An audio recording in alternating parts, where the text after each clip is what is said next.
She wants Hariyata to sing Bhajan. Hariyata to sing Bhajan. Not now.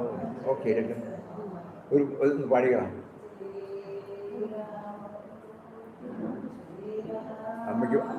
അമ്മയ്ക്ക് വേണ്ടി പാടുക.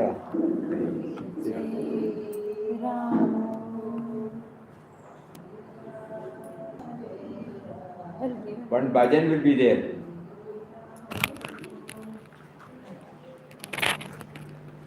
Rita, can you sit you?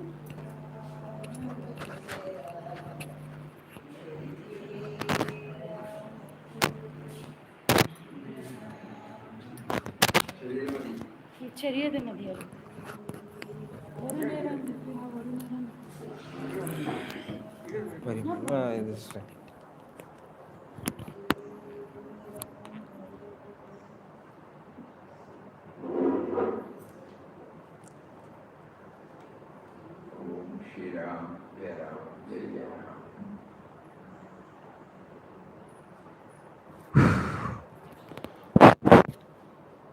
This mic is working.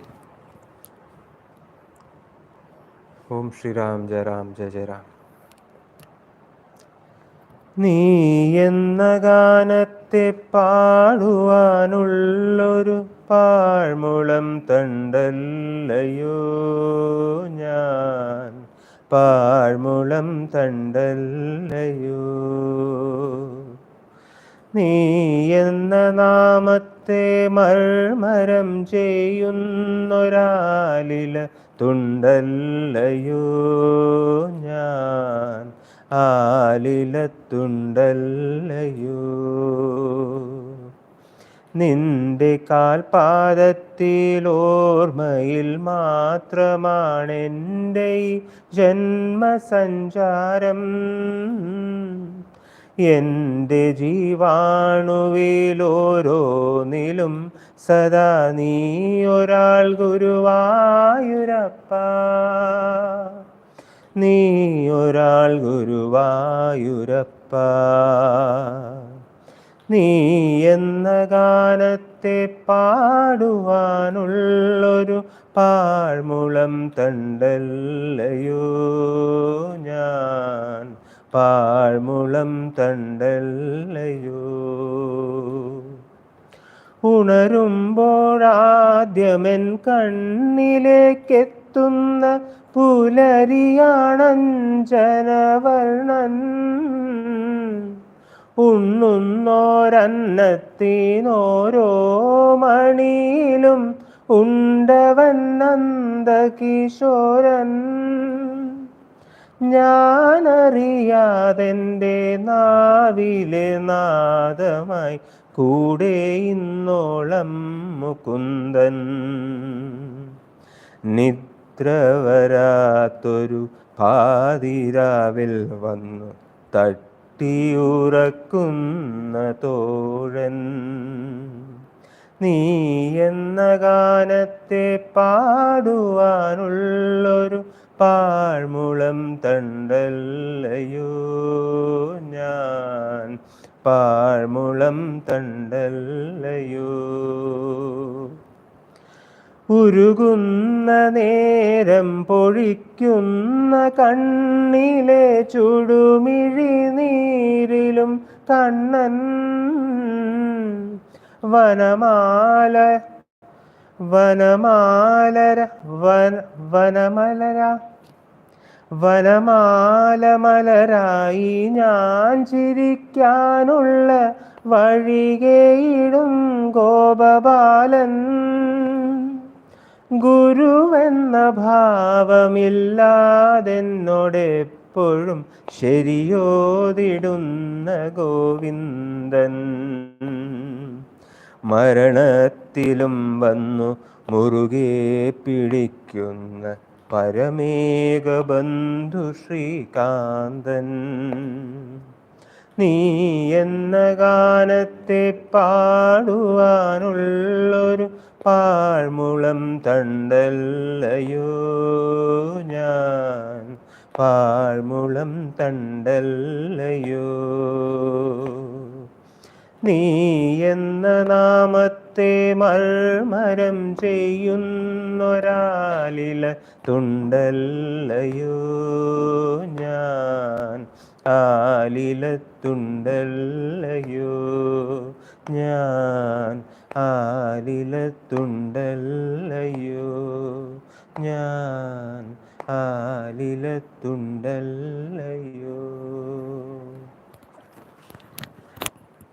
Many of you might not be knowing the meaning of the song. It's a wonderful song, very inspiring song. When we are on the spiritual path, especially as spiritual children of Beloved Papa, where the personal form of worship is not much there, we should always be careful not to slip into the dry approach to spirituality.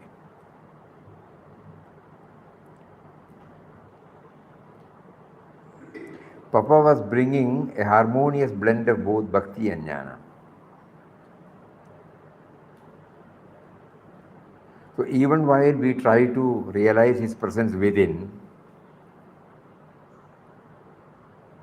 those of us who are unable to concentrate upon the abstract, we can always cling on to any deity or form. Only thing is, we should not limit the deity to a particular place or our devotion to a particular time. That's all. That is the only one that is needed. In this particular song, the composer has beautifully brought out, you are the song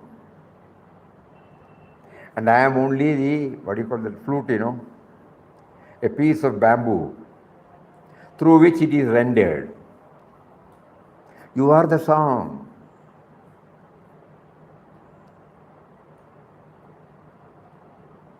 You are the name. Next line. I am only a piece of the banyan leaf. Like that, the moment I get up, you reach me in the form of the dawn, Arun. You are my closest friend.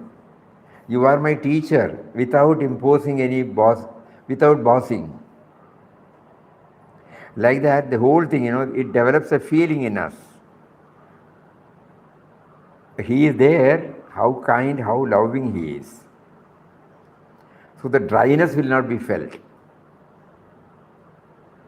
Otherwise, if we only concentrate upon the approach aspect, devoid of this bhakti aspect, devotional aspect, after some time it becomes totally dry.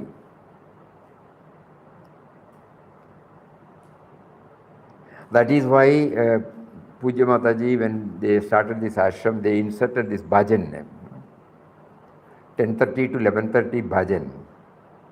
Mostly bhajans will be on the personal form of the Lord. How do we take it as a helpful thing for our sadhana? Only this way. Any deity's name that comes in the bhajan is the one who is within us. And that approach seems to be more sweet than a dry method. So in that sense, all bhajans are enjoyable. It's elevating, inspiring. Otherwise, the risk of our approach becoming rough, dry, This should be well thought of. Because nowhere in Papa's articles you will find in glorifying the personal aspect. But Papa had harmoniously blended it together.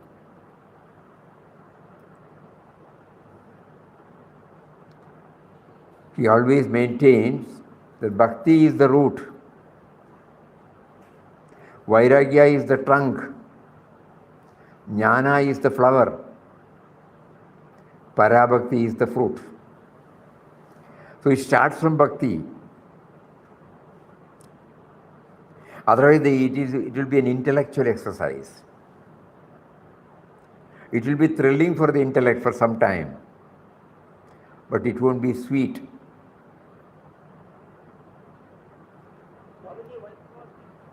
Huh? Volume is. 1 minute. 1 second, please be on that.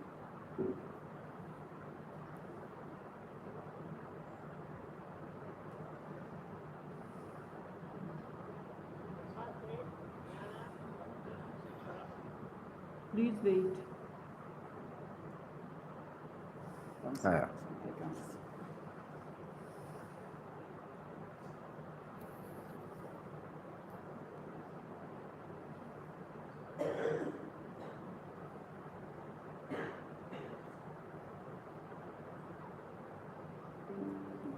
Yes. Yes, now you can speak. Yes, Swami. You were able to hear the song? No. No, Because that was away from. Oh, that won't come from here. There. Yes, Swamiji, I could hear the song. you could hear. It was not very clear. Eh? Not very clear, but Not very clear. But That we can understand. That we can understand. But here it is. But the only thing is, every time Papa always warns us that what are the roadblocks in our spiritual progress. First is self-centeredness. And the second one, he has named it as reliance on our puny intellect and knowledge. It prohibits us, it prevents us from knowing the presence of the Lord within. I know this, I have gone this, I have understood, no, like that. So in this particular song, the composer has beautifully brought out how he aligns everything with the Lord. The first line was, yenna ganathe paduvan ulluru palmulam tandalleyo. You are the song, yenna ganam.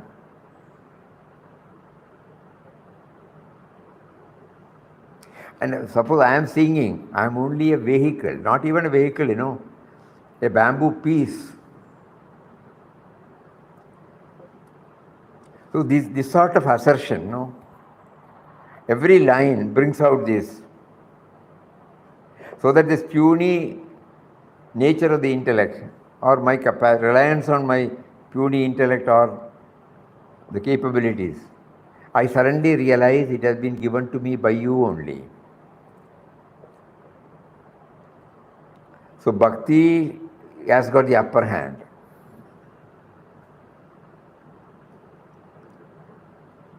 So then we were mentioning about Papa's definition or what you call hints for the spiritual journey. He said Bhakti is the root. First and foremost thing is Bhakti, devotion. Devotion to the Lord who is seated within and without. Who is making us to feel that we are individuals. He is very much with us. He has been with us. But we are not aware. So to make ourselves aware, we start with Bhakti.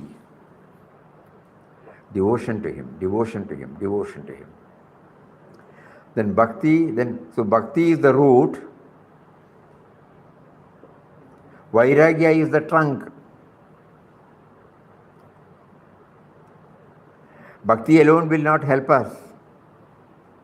During all my other activities, if I rely less and less on all externals, and try to develop my reliance on Him totally, by which act I will be slowly, unknowingly withdrawing myself from the outer activities. Not activities, outer subjects, objects of enjoyment. That is what is called vairagya. It is not an imposed one, it is the outcome of our commitment towards Him. When we become more and more committed towards Him, automatically the withdrawal comes from the sense objects, and which is named as vairagya. So bhakti is the root, vairagya is the trunk. And then jnana is the flower. That He is the life force, He is awareness, He is intelligence, He is creativity. So many, mind may bring out so many questions, intellect will answer. So knowledge is necessary, jnana is necessary. Bhakti is the root, vairagya is the trunk, jnana is the flower. Flower helps for fruition, no? And parabhakti is the fruit. Parabhakti stands for vision of Him everywhere. Not centered on a one particular object of worship. He is he is everywhere, everywhere, everywhere. So in this also journey, bhakti is the first thing. During our satsang period, we may be concentrating more and more on these aspects, but care should be taken to see that bhakti is never diluted. Our dedication to Him devotion to Him should never be diluted through any form. Bhakti is nothing but unconditional and total love for Him. Becoming subservient, feeling the subservience. But for you, I am here. Otherwise, I am not here. All these words come because you are there in me in the form of life.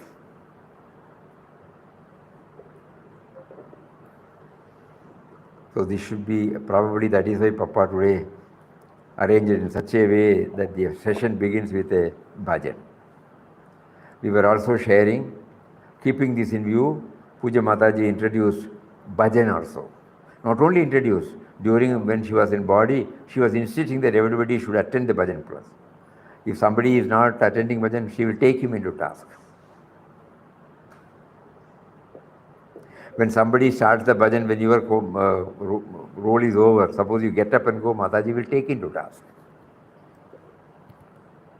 She was giving so much importance for Bhajan because Bhajan is the one which makes the whole journey smooth. And after the Bhajan, Ramnam starts. 10:30 to 11:30, it will be Bhajan, and then 11:30 to 12:15, Ramnam. So the mind is made conducive, to sink within, for making our earnest efforts to feel His presence. So as devotees of Papa, all of us should keep on hammering this truth to us, that Bhakti is the base from which we start everything. And Bhakti is nothing but purest form of love towards God.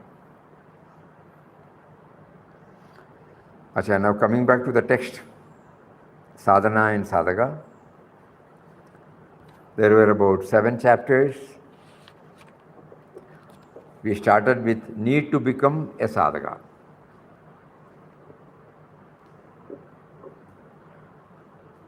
First we become devotees, and gently Papa says, don't remain as a devotee for long. Try to upgrade yourself, graduate yourself to sadhaka. So the difference between a devotee and sadhaka is, devotees aspire mainly for worldly things, but they also pray for God remembrance. In their mind, the subservience is there.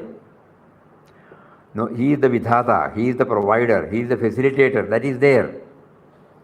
That is why they pray to him, So it is not a bad thing.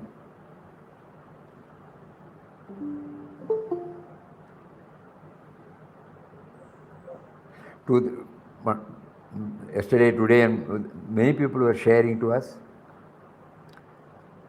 how various deities in various places in India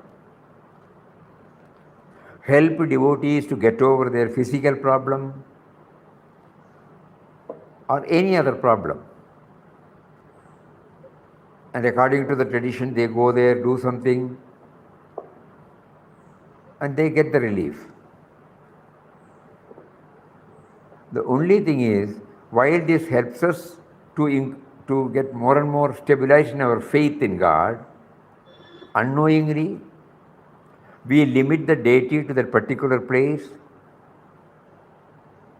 and we limit his enormous and bounteous resources for a small thing. We may ask, we may get, but we should know, no? He is the vidhata, he is the giver. So initially I may ask, then later on I will ask that when I know that when I ask with faith, you give me either in the form of that, in a tangible way, or in the form of some relief, some support. Suppose you become mine, then I don't have to ask you anything, That stage, artha, artharthi, jitnyasu, jnani. So from the artha state and artharthi stage, we try to graduate ourselves to jitnyasu. So sadhaka and devotee. It is not the lower grade and upper grade. Of course, this is surely a higher grade, no doubt. But the other one is not to be belittled. We should be very careful about it. Initially, God puts them in some stressful situations, ups and downs.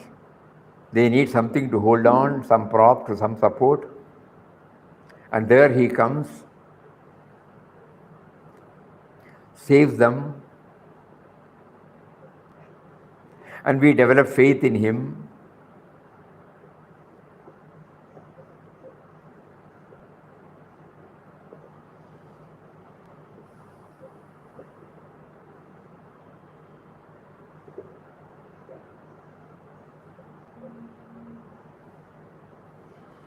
So many anecdotes are there, live examples are there. But as a sadhaka, we should try to know that our focus should be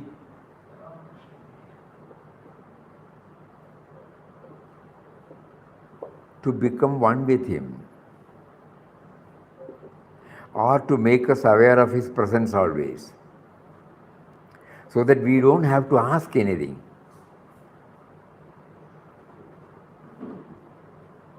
When we know that he is the giver, and Papa is teaching us he is the actuator, he is the one who has actuated our life,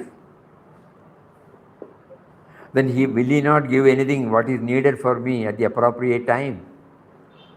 Now we don't know, that is why we are asking so many things. So we should try to upgrade ourselves, graduate ourselves from the devotee level to sadhaka level. That was the first one, point that was discussed. So for that, we have to keep a heroic spirit, not lukewarm. When we go to a lecture, when we see a Mahatma, we get inspired.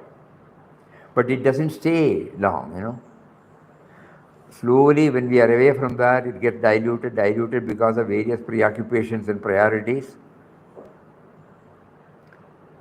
and it just becomes a memory, that's all. So here Papa wants us that we should have a heroic spirit. On this heroic spirit, he is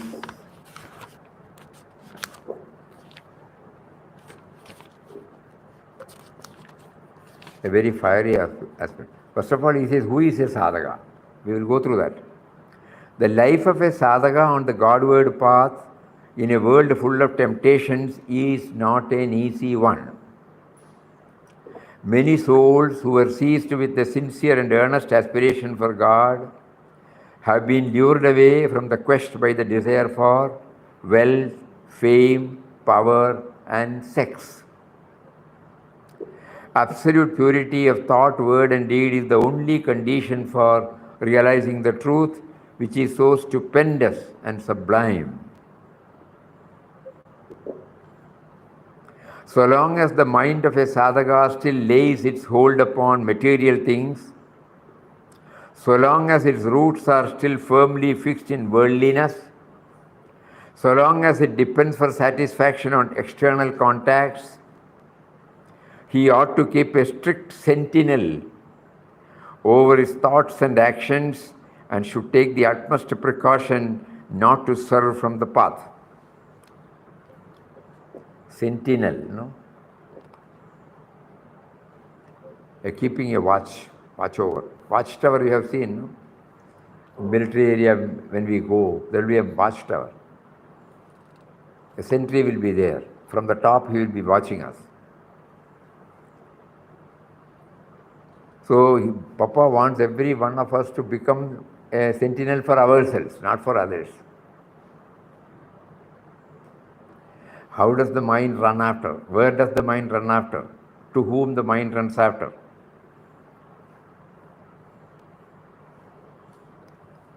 And whether we are, most of us, when we aspire for certain things, when we put in our efforts, we rely on all external supports, devoid of God thought. No doubt it is external, but it is He who has facilitated us to get it from Him or from that situation or from that object. So he says, so long as the mind of a sadhaka still lays its hold upon material things, so long as its roots are still firmly fixed in worldliness, so long as it depends for satisfaction on external contacts, he ought to keep a strict sentinel over his thoughts and actions and should take the utmost precaution not to swerve from the path. He cannot trifle with the will of God by saying that whatever he does is by the will, by his will. Surrender is a state of consciousness. It is not a mere verbal assertion or even a mental acceptance. So without this consciousness experience, when we say Papa prompted me, we don't mean sincerely. When we say Papa made me to talk, it should be with the feeling that he is making us to talk.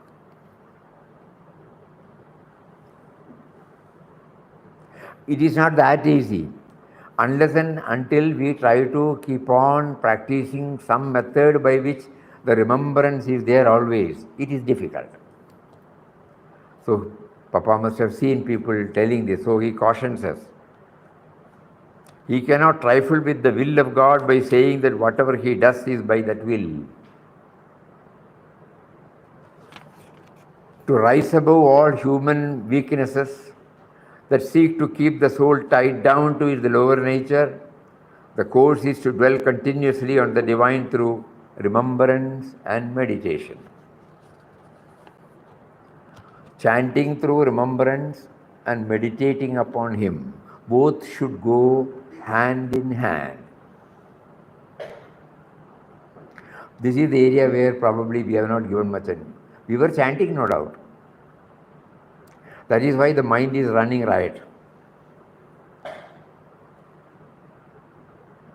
And wherever we chant or talk with the clear cut, with clarity on what is being talked, then there won't be any mistake.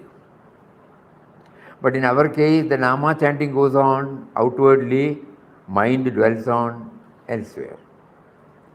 So Papa is giving us a clear-cut instruction that the method of remembering through chanting should be based on the meditation. That means an effort to feel His presence even while we chant. That is why he added that I am chanting the name of one who is within me, who is making me to chant. In the moment we try to dwell on this making me to chant, God becomes closer and closer and closer, imminent. No? He is not far away then. If he is making us to talk now, he cannot be far away.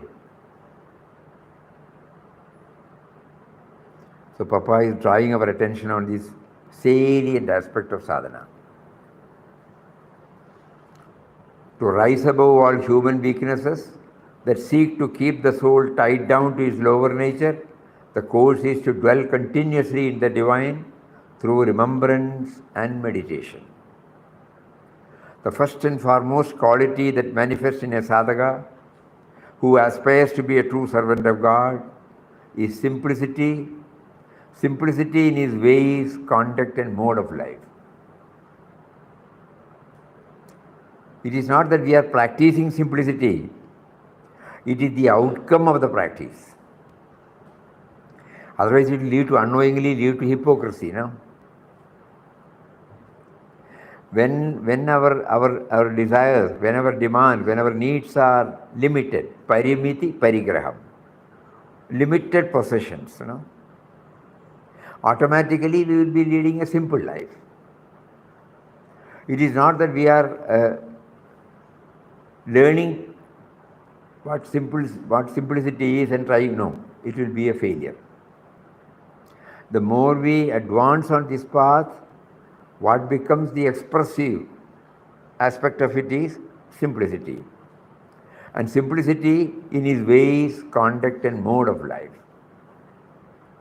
He is a tyagi, not by any rule or imitation, but his life cannot but be imbued with a spirit of renunciation when it is utterly dedicated to the divine. A happy-go-lucky life in which there is a glamour for worldly things, attraction for the ephemeral tinsels and vanities of life cannot be a passport to the realm of the infinite. What a beautiful life. A happy-go-lucky life in which there is a glamour for worldly things, attraction for the ephemeral tinsels and vanities of life cannot be a passport to the realm of the infinite. It is a life of total self-sacrifice, wherein service of God and humanity is both the means and the end.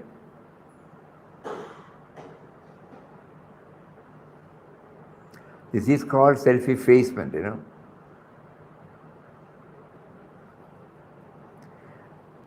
Our life is entirely to the Lord, and the Lord who is there in all his creation.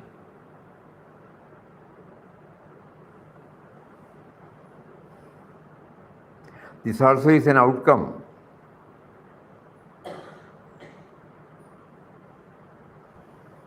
It comes out because the more we think about it, whatever we enjoy, it has come from other creations. And all creations are actuated, propelled, activated by that spirit. So when I am using the specs, when I am using the dress, when I am using the chair, the building, the electricity, the laptop, the gadgets, the mic,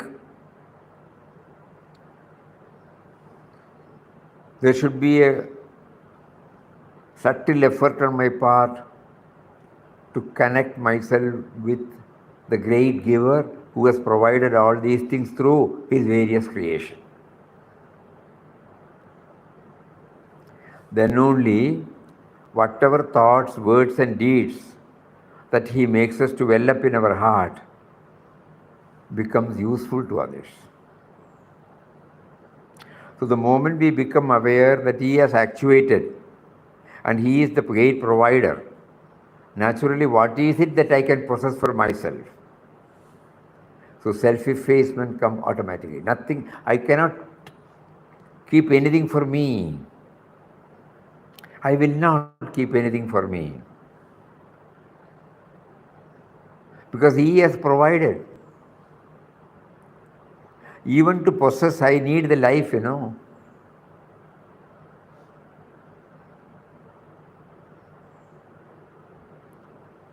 So he says, it is a life of total self-sacrifice wherein service of God in humanity is both the means and the end. The glorious examples of saints and sages are before us, how they gave up everything for making God their own, how they laid all that they called their own at his feet. Such a surrender takes the soul to the highest spiritual eminence, making him feel one with God, who is the absolute reality, immanent in all beings and creatures. If a sadhaka is tremendously determined to achieve divine love, peace and bliss, his self or ego must go, and all that is done for it must also go. The glorious examples of saints and sages are before us, how they gave up everything for making God their own, how they laid all that they called their own at his feet. Such a surrender takes the soul to the highest spiritual eminence, making him feel one with God, who is the absolute reality, immanent in all beings and creatures. If a sadhaka is tremendously determined to achieve divine love, peace and bliss, his self or ego must go, and all that is done for it must also go. There is no compromise between truth and untruth, between light and darkness. The heart must be pointing always to truth and light, leaving behind untruth and darkness. Make-believe and dilly-dallying devotion is delusive and deceptive. Therefore, O sadhaka, turn to God with all the force of your being. Let his light flood your heart, make you a radiant vehicle for the revealment of his eternal attributes of peace and joy. This is how the first article, entitled as Who is a Sadhaka?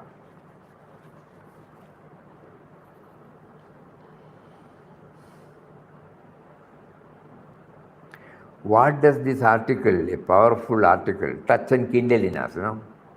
Otherwise we may forget. Only for that purpose we have to do this exercise.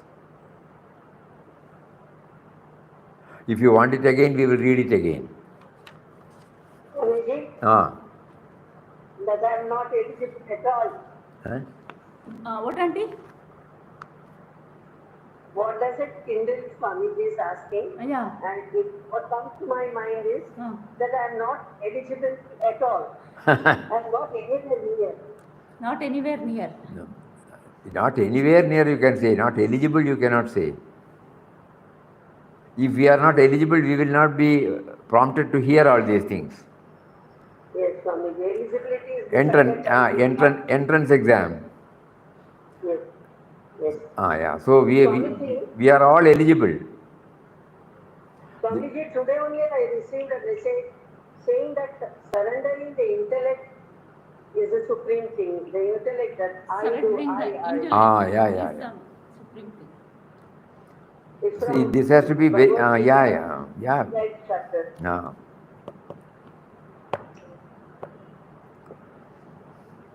Because we have to keep on hammering this.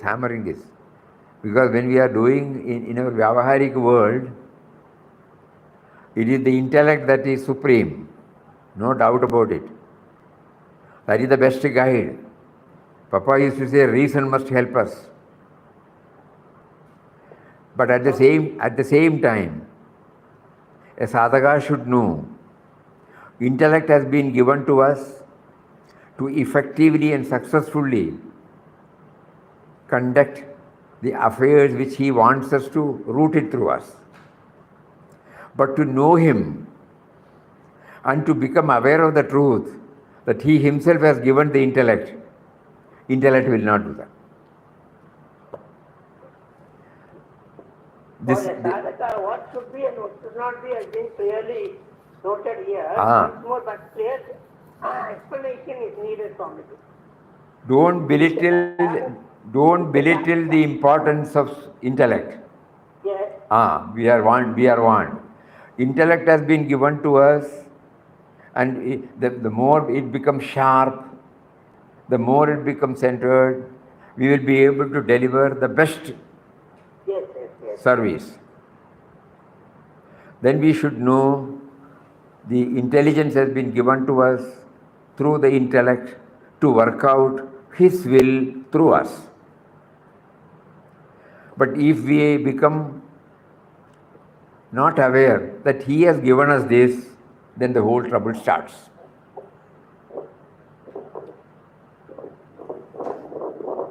So we are not belittling the importance. If self or ego must go, naka, self or ego nana. When we forget about the principle which has given us the sense of individuality, and the sense of individuality assumes that it is autonomous, independent, all-powerful, then that is named as ego. Self or ego must go, and all that is done for it must also go. Ego is forgetful of his presence. He has given us a sense of individuality. Sense of individuality is not a wrong thing. Only because of a sense of individuality, we are all trying to know him now. Yes. So, sense of individuality, when we forget that he has given us, it becomes ego. So, when the sense of individuality remembers that it itself owes its origin to him, then it is okay. So, these two things we have to keep on. Swamiji, sense of individuality is a gift given by him. Sense of intelligence is a gift given by him. Gift given by him, no doubt. Otherwise, this body, mind, intellect equipment will not be there and we will not be pursuing the origin. So, he has given us this equipment to work out his will through us, and every now and then he reminds us, you put in your efforts to remember me, so that you will be peaceful at all times. The other part we lack. When we do something, when somebody appreciates, Yes, correct. the sense of individuality takes the credit. And it gets thickened and thickened and thickened. So that must also go.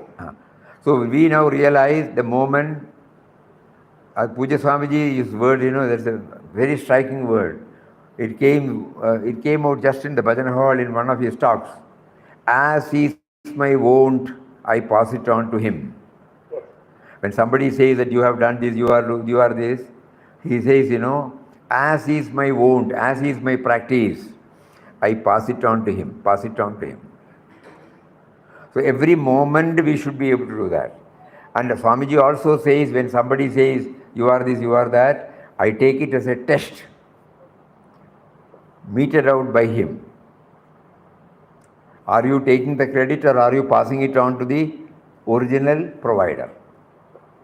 Unless this test is given, how will I know?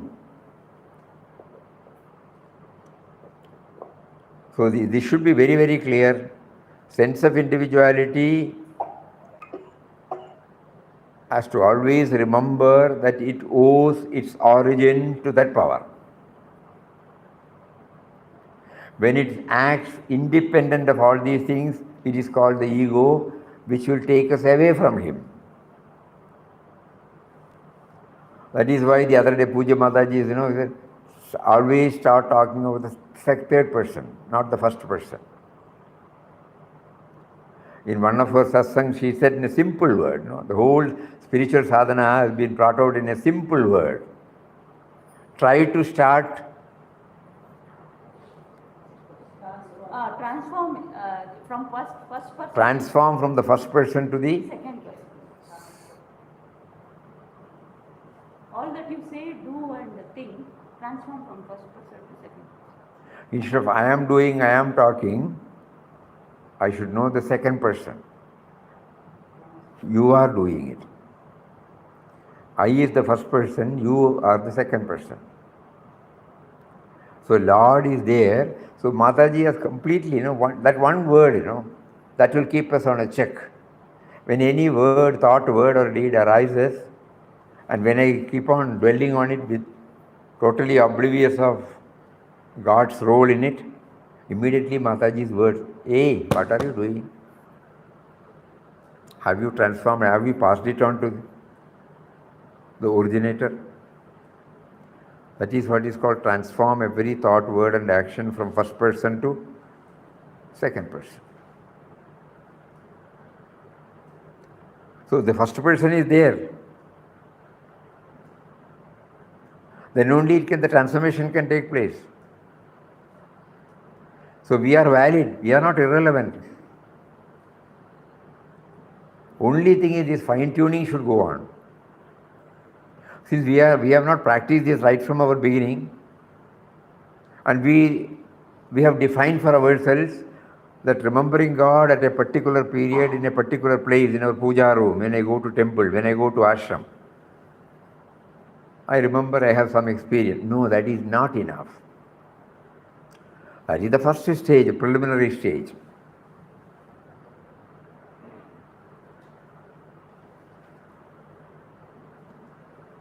So that is why, early morning when we don't know such practices are there, but it must be there in some simple form for devotees. As soon as we have our bath, we go to the puja room, no? First. Chant some slogas, some prayer, pranams to our guru or deity there, take some prasad, apply it on our forehead, and then we go back. Symbolically we do that to make us aware. Throughout my activities, please make me aware. Make me aware of my subservience to your power. That I am not the omnipotent, omniscient, omnipresent reality. You are the omnipotent, omniscient, omniscient reality, and you have given me a role to perform. I should know, please, whether at home or in the office or with friends. So in these three tiers of life, family life, professional life, social life, kindly enable me to remember you. So for that, and every now and then, he gives us a prompting for us to go to a temple. And what do we do when you go to a temple? We don't assert anything. We go along with the system there to stand in queue for hours together, to take whatever we feel like offering, or put our offerings in the donation box. Nobody asks us to do that. Think about it. It is for our own satisfaction we are doing it.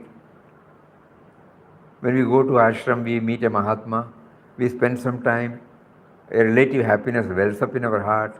But all those things, we leave it there.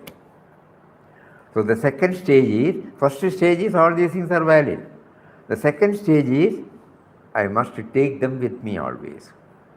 So now I know when I go to the puja room in the morning, it is only to assert that it should be with me throughout, not during the time when I am in the puja room only, or when I look at the image of my master or my Lord.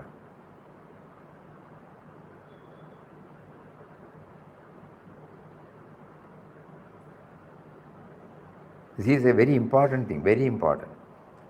So when he said that the ego should go, all that the ego has should go, it's a wonderful hint he is giving, that we must try to know the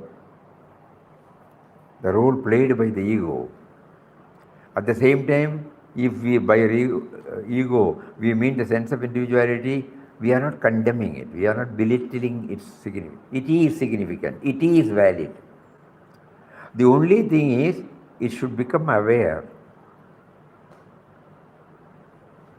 that it draws its strength to live from him only.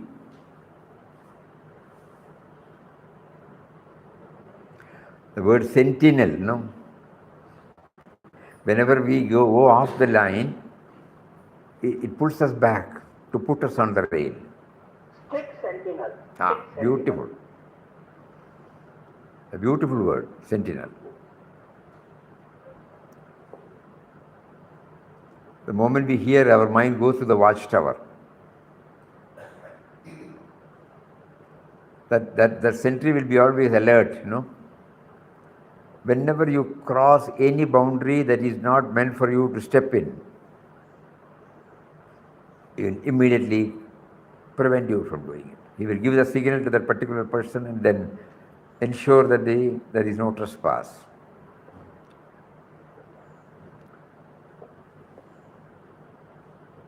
So Papa is asking us through that word, vigilant, Last week also he said you should be vigilant. Because the sense organs have a tendency always to go to the sense objects. Right from the day we started feeling ourselves as an individual, till this moment, this has been the practice. So we have to rein our mind. All our sense organs are working under the mind. So if the mind controller, if it is reined properly, it will immediately shut out and say, don't see, don't hear, don't touch, don't taste. It will immediately warn us. And when I violate, I get violated. I have to pay for the price. So the sentinel is like that. We must develop, our sadhana should enable us to develop the sentinel in us. Nobody else can do that. No outside agency.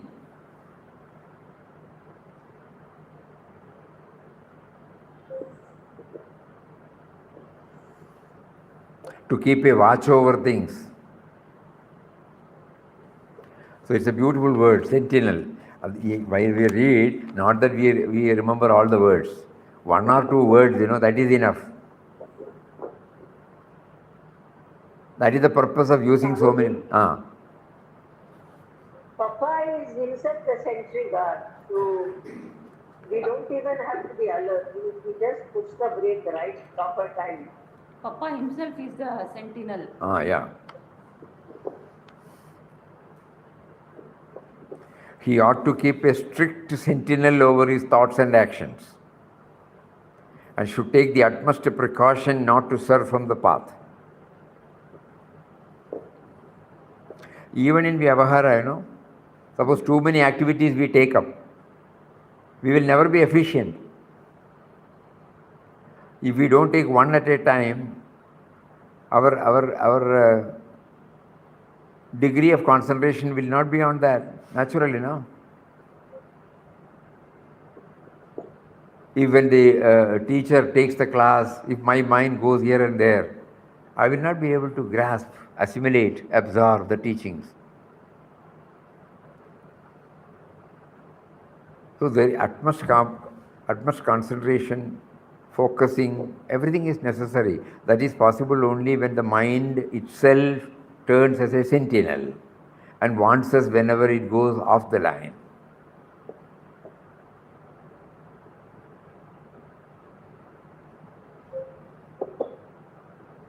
So our Ramnam, for us, so these dimensions should be there at the time of chanting Ramnam. Please enable me to become alert. And when because of my old habits, the mind may go in here and there, forgetting you, enable me to remember you and then let the mind go anywhere. Then there is absolutely no risk involved.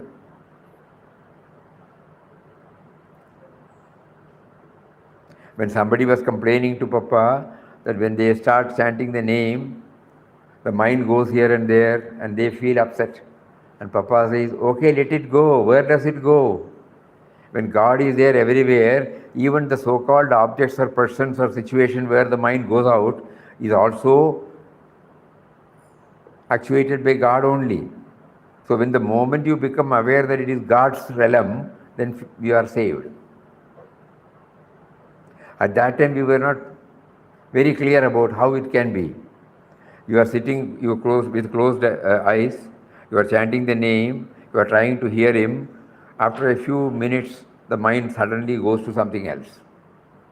Some objects, some situation, some persons, some incident, something. And then I become upset as a sadhaka. My mind is running riot. Papa says, don't worry, let it go. What is there? Where does it go? Your object, that person, that situation is all nothing but is projection of God and God alone. The moment I bring in that dimension, Papa says, you are saved.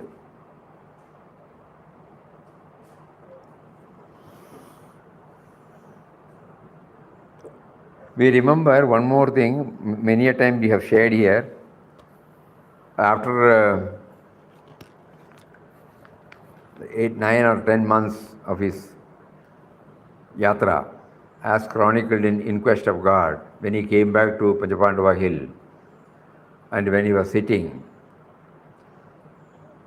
he himself has written that the mind was going here and there, and he cried. In spite of so much surrender, why this is happening? It became cool and calm. Again, after a few days, borrowing his own words, the fellow was up again. This is the word he has used. And this time, Papa intensely cried. Why are you making me to feel that? Then he heard intuitively, why are you separating me from anything? Am I not there in everything? Even in the so-called labeled diversions.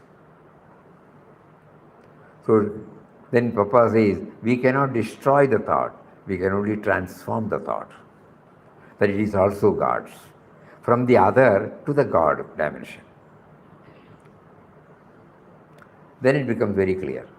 So none of us will have any grumbling or complaint. Even if the mind goes here and there, we will immediately pray to Him, why are you making me to do that? And then Papa says, the moment we do that, it changes its face. Meaning, our approach towards it gets changed. It will no longer be treated as something alien, something different. So these are all the things which Papa gave us today. Let us try to dwell on these intensely, intensely, intensely. So that our journey towards Him, towards Him means journey toward the awareness of Him within us. The journey toward the awareness of Him within us gets hastened.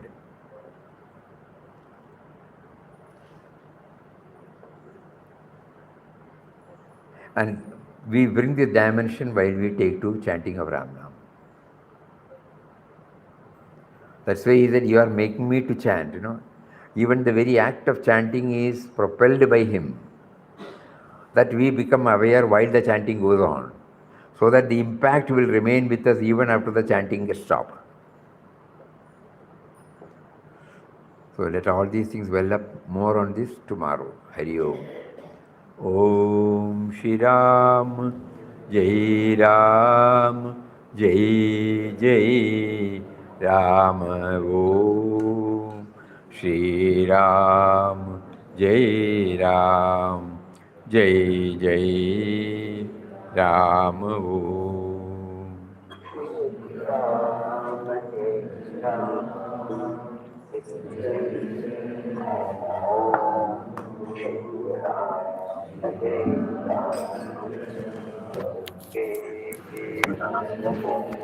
Shri Ram, Jai Ram, Jai Jai Ram. Om Shri Jai Ram, Jai Jai Ram. Om Shri Ram, Jai Ram, Jai Jai Ram.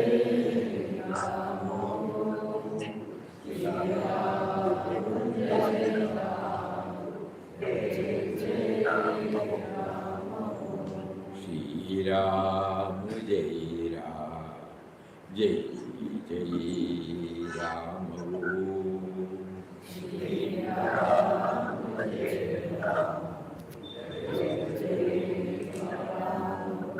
Shri Ram, Jai Ram, Jai Jai Ram.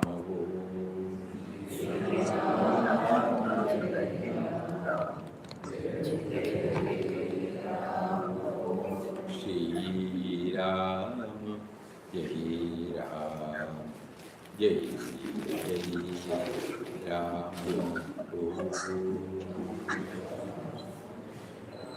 Om Shri Ram, Jai Ram, Jai Ram. Hari Om to everybody. Hari Om, Namaskaram.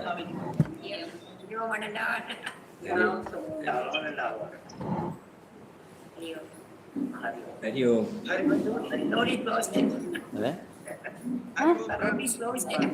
They are talking among themselves. Among themselves. Okay, did you announce about the Yes. About what? Ear. Whoever has got deaf, no? Ear checking. Tomorrow, 9:30 onwards, there is a person coming for checking the ear free.